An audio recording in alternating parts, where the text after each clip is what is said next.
Hello guys, welcome to our channel. This is Teja. అయితే Barrelakka alias Sirisha నిన్నటి నుంచి ఒక వీడియో బాగా ట్రోల్ అవుతుంది. తను బెజవాడ కృష్ణని కొట్టింది అని చెప్పేసి. సో ఇదంతా కూడా ఎందుకు జరిగింది, దేనివల్ల జరిగింది, సో అసలు కొట్టడానికి వచ్చింది ఎవరు, బర్రెలక్కతో పాటు ఇంకా ఎవరైనా మనుషులు ఉన్నారా, కావాలనే ఇదంతా ప్లాన్ చేశారా? సో ఇవన్నీ కూడా మనతో పాటు డిస్కస్ చేయడానికి డైరెక్ట్గా మనతో పాటు బెజవాడ కృష్ణ ఉన్నాడు. ఒకసారి అతను అడిగి మొత్తం పూర్తి విషయాలన్నీ కూడా తెలుసుకుందాం. కృష్ణ నమస్తే. నమస్తే అన్న. సో ఏంటి బర్రెలక్క, నువ్వు మంచి ఫ్రెండ్స్ కదా, ఏమైంది అసలు మీ ఇద్దరి మధ్య? ఫ్రెండ్ అన్నది పక్కన పెట్టు, మామూలుగా ఇవన్నీ చెప్పాను రాత్రి. సో 10 నిమిషాలు నేను వేరే ఒక అమ్మాయిని కలవద్దామని వెళ్ళాను అక్కడికి. ఎక్కడికి? మీడియా దగ్గరికి. లొకేషన్ పెడితే వెళ్ళా. సో తర్వాత ఆమెది అయిపోయిన తర్వాత 10 నిమిషాలు ఇంటర్వ్యూ కావాలి అని అన్నారు. సరే ఇస్తాను అన్న. బర్రెలక్క గురించి అప్పుడు నువ్వు మాట్లాడావు కదా, అవునన్నా ఇస్తానన్నా అన్న. 10 నిమిషాలు ఇంటర్వ్యూ అన్నాడు. మధ్యలో అన్నీ మాట్లాడుతూ ఉన్నాడు, నేను మాట్లాడాను, అన్నీ ఒప్పుకున్నా. నేనేమి అక్కడ అబద్ధమని చెప్పలా, ప్రతిదీ కూడా చెప్పా. నేనే చేశాను వీడియోలు అని కూడా నేను అన్నీ చెప్పిన. వాళ్ళ నాన్న దగ్గరికి మాత్రం నేను వెళ్ళలేదు. ఆ వీడియో షేర్ వచ్చింది, నేను షేర్ చేసిన నాకు తెలిసిన సోషల్ మీడియాకి, అంతవరకే అన్న. అంతే. సరే ఇప్పుడు నిలబడినా సరే నేను సపోర్ట్ చేస్తానన్నా, కావాలంటే ఫోన్ చేయి నేను మాట్లాడతాను అన్న. ఫోన్ చేశాడు, మాట్లాడుతుంది. ముందు తిడతమే స్టార్ట్ చేసింది. సర్లే నేను అక్కడ కూడా ఏం మాట్లాడాల, మౌనంగా కూర్చుని ఉన్నా. ఫోన్ పెట్టేసిన 5 నిమిషాలు కూడా 2 నిమిషాలే పట్ట డోర్లు కొట్టింది. లోపలికి వచ్చింది. రావటం చేయి చేసుకుంది.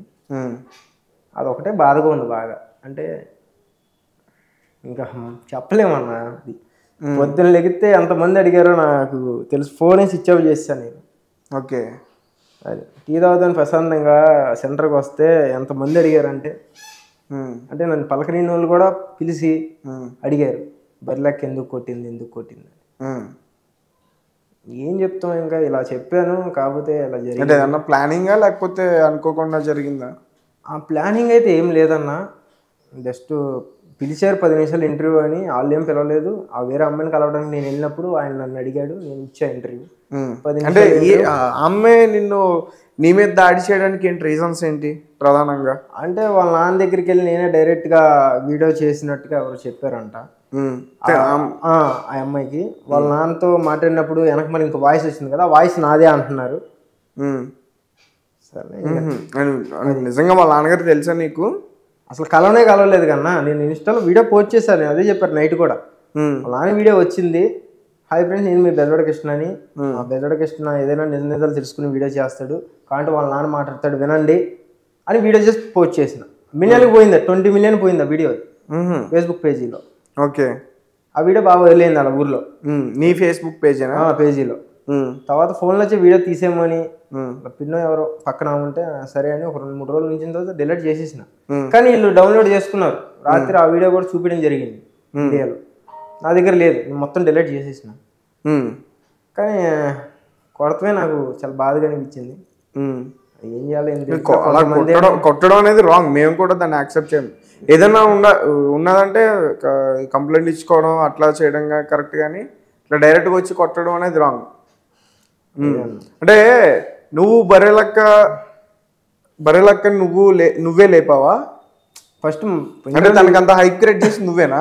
ఫస్ట్ మాట్లాడే కదన్నా, ఇక్కడ ఒక ఆడపిల్ల గుండె ధైర్యంతో నిలబడి చేస్తుంది అని సపోర్ట్ చేసిన. కాకపోతే కొన్ని వాళ్ళ ఊరోళ్ళే చెప్పారు కదా, ఆ వీడియోలు ప్రూఫ్ ఉన్నాయి పక్కా. నేనే డైరెక్ట్ ఏం కాదు కదా, నా నోటితో ఏం చెప్పలేదు. వాళ్ళ ఊరోళ్ళతో ఫోన్ పెట్టి వాళ్ళు ఏం మాట్లాడుతున్నారు అవి పెట్టా వీడియోలు. నేను అవి బాగా వైరల్ అయింది. రాత్రి ఏమంటుందంటే, నేను ఓడిపోవడానికి కారణం నువ్వే, నాకు అన్ని ఓట్లు తక్కువ రావడానికి కారణం నువ్వే అంది. నేనేం మాట్లాడలేదు. నువ్వు మాట్లాడకపోతే ఆమె గెలిచేదంట. ఏమోన్నా మరి ఆ పాయింట్ నేను మాట్లాడలేదు. నాకు ముందు నోట్లో మాట్లాడాలి తను చూసేటప్పటికి, ఎందుకంటే టైంలే ఎమ్మటే వచ్చింది, పటపట డోర్ కొట్టింది. వాళ్ళ తమ్ముడు వచ్చిండు, ఆమెతో పాటు ఇంకో అతను వచ్చిండు, అంతే. వాళ్ళ ఆయనలు కూడా వీడియో తీసిండ్రు. తర్వాత మరి ఏమన్నా మాట్లాడారా నీతో? తర్వాత బయటకు వచ్చింది. బయటకు వచ్చి అడిగింది మొత్తం ఎక్కడ ఉంటావు ఏంటని. చెప్పిన తర్వాత నువ్వే ఎంత బాధపడితే నేను ఎంత బాధపడాలి, నా చుట్టాలు వీళ్ళందరూ కూడా నన్ను అడిగారు, నీ గురించి నేను ఇన్స్టాగ్రామ్ వాడతలేదు అవన్నీ మాట్లాడింది. మామూలుగా బయటకు వచ్చాక సారీ కూడా చెప్పింది. బయటకు వచ్చాక కెమెరా ముందు కాదు, బయటకు వచ్చిన తర్వాత నేను వెళ్ళిపోయేటప్పుడు. తర్వాత నేను వెళ్ళిపోతాడు నాకు కళ్ళు నీళ్ళు ఆగల. ఏడ్చాను. ఏడితే మళ్ళీ వాళ్ళ తమ్ముడు పరిగెత్తుకుంటూ నా దగ్గరికి వచ్చి ఏడమ్మాక అంటే లేదన్నా నాకు చాలా బాధగా ఉంది, నేను చనిపోతానేమో, సూసైడ్ వాళ్ళ ముందే అన్నా. అంటే అలా ఏం చేసుకోమాక, నీకేమైనా హెల్ప్ కావాలని నేను చేస్తాము, హాస్టల్ ఫీజు కట్టాలన్నా ఏం కావాలి నువ్వు నన్ను అడుగు, అది మాట్లాడింది. కానీ ఇంత స్ప్రెడ్ అయిద్దని నేను అనుకోవాలా యాక్చువల్గా. మరి అంత జరిగినప్పుడు, అంత గొడవ జరిగినప్పుడు ఆ వీడియో ఎందుకు రిలీజ్ చేశారు? నాకు అదే అర్థం కాలేదన్న. ఇప్పుడు మరి నువ్వు అడిగావా వాళ్ళని? నేను అసలు నాకు ఇంకా మాట్లాడతగ్గ ఛాన్స్ లేదు. అసలు ముందు రోడ్డు మీదకి వస్తేనే మందల పడిపోతున్నారు నా మీద. అంటే మంచితనంగానా లేకపోతే? మంచితనంగానే. ఎందుకు కొట్టింది, నిన్ను కొడతాం కరెక్ట్ కాదు, అలా మీడియా ముందు పిలిచి ఏదైనా ఉంటే కూర్చొని మాట్లాడుకోవాలి, చేసుకుంటాం ఏంటి, ఇప్పుడే చేసుకుందంటే రేపు పొద్దున దీంట్లోకి వచ్చి ఎంతమందిని కొట్టిద్ది, ఏ రకంగా అరువులు ఏంటి, అవన్నీ నేను ఏం పట్టించుకోవాలి పొద్దున అసలు. సర్లే ఇంకా ఏదో అయిపోయిందిలే అనుకుని నేను మళ్ళీ రూమ్కి వెళ్ళిపోతాను. మళ్ళీ అక్కడ కూడా వచ్చేసిండ్రు జనాలు వెనక. మళ్ళా ఇదంతా కాదులేని ఇంకా నేను ఇన్స్టాలో రీల్ అయితే పోస్ట్ చేసిన అన్న. నాకు అంత బాధ వేసేసింది. ఎక్కడెక్కడో నుంచి ఫోన్లు చేస్తున్నారు, ఎవరెవరో చేస్తున్నారు.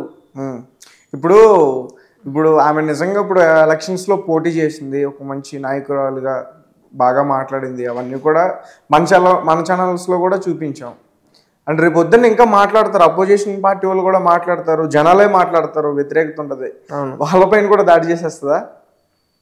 అన్న వాటి గురించి నాకు తెలియదు అన్న. అలా అందులోకి లాగమాకండి. అలా ఒకటి మాట్లాడినందుకే ఎందుకు భయపడుతున్నావు నువ్వు? నేనేం భయపడతలా. నువ్వు భయపడుతున్నావు అంటే ఒక వీడియో ఇలా షేర్ చేస్తే ఇన్నైతే ఇలా కొడతారా అన్న పాయింట్ వైడ్ ఆలోచిస్తున్నాను నేను నైట్ నుంచి కూడా. నాకు షేర్ వచ్చింది. నిజం చెప్పు, అక్కడ గొడవైన తర్వాత మళ్ళీ నీకు అన్న బెదిరింపులు వచ్చాయా? నాకు ఇంకెవరు కాల్ చేయలేదు. నెంబర్లు అయితే ఇచ్చారు కానీ, వాళ్ళ తమ్ముడి నెంబర్ కానీ ఇంకో అతని పేరు గుర్తురాట్లా, అతను కుర్రోడ్ నెంబర్ ఇచ్చారు, ఆ యాంకర్ నెంబర్ కూడా ఇచ్చిండు. ఏమైనా ప్రాబ్లం అయితే కాల్ చేయి, మేము అందరం ఉంటాం నీకు అన్నట్టు బయటకు వచ్చి మాట్లాడారు. ఇంకా వాళ్ళకేం కాల్ చేయలేదు. నా ఫోన్ ఛార్జింగ్ అయిపోయింది, ఫోన్ ఛార్జింగ్ ఆగట్లా. స్విచ్ ఆఫ్ ఆన్ చేశాను, అన్నయ్య చేసినట్టు సైలెంట్లో ఉంది ఫోన్. అయితే అది రైట్. అసలైన మ్యాటర్ ఇది. సరే, నాకు తెలిసి నువ్వు ఒక వీడియోలో బర్రెలక్కకి ప్రశాంత్, బిగ్ బాస్ విన్నర్ ప్రశాంత్కి పెళ్ళి అవుతుందన్న దాని గురించి మాట్లాడావు, అందుకే బర్రెలక్క సీరియస్ అయింది నీ మీద. ఇది వచ్చింది నేను మాట్లాడానా? ఎక్కడన్నా? నీ ఇన్స్టాగ్రామ్ పేజ్లో. నా ఇన్స్టాగ్రామ్లో ఒకసారి గుర్తు తెచ్చుకో, ఎప్పుడన్నా మాట్లాడావా? లేదన్నా. దాని గురించే బర్రెలక్క సీరియస్ అయిందని, అది బాగా ట్రోల్ అయింది బయట. బిగ్ బాస్లోకి వెళ్తుంది అంటున్నారు అంటే దాని గురించి మాట్లాడినా నేను. అతను రైతు బిడ్డ పల్లవి ప్రశాంత్, తినేమో ఇలా ఇండిపెండెంట్ గా నిలబడింది కదా, మళ్ళీ దీంట్లోకి రావటం ఏంటన్న మాట్లాడు. అది కూడా అక్కడే మీడియా ముందే మాట్లాడినా నేను. అదొకటే మాట్లాడినా నా ఇన్స్టాలో నేను పోస్ట్ చేయాలి.